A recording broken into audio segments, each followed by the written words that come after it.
اللہ تعالیٰ اپنی بارگاہ، کتنے ہمارے بھائی ایسے تھے پہلے رمضان میں تھے اور اس سال وہ قبر میں پہنچ چکے ہیں، درمیان میں کتنے جنازے آپ نے پڑھے ہوں گے اگر اللہ تعالیٰ اپنی بارگاہ میں، آخر ہم نے بھی جانا ہے، کوئی گھر ایسا نہیں جس سے جنازہ نہیں نکلا ہے جاگنا رہا.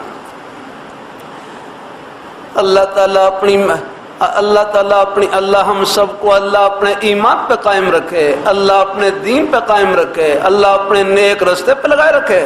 آپ اپنے ایک ایک سانس کو جنت کا سانس بنائیں. اے بھائی بڑا اچھا جملہ کہنے لگے، فرمائے لگے یہ سانس ہر وقت چل رہا ہے. فرمائے سانس کبھی سانس نہیں لیتا ہے جا کر ہے، اس نے دوڑ لگا رکھی ہے. فرمایا بس یہ قبر کے دروازے پر جا کر سانس لے گئے، اگلا یہ لے لے. سانس بھی اللہ تعالیٰ کی کتنی بڑی نعمت ہے. اگلا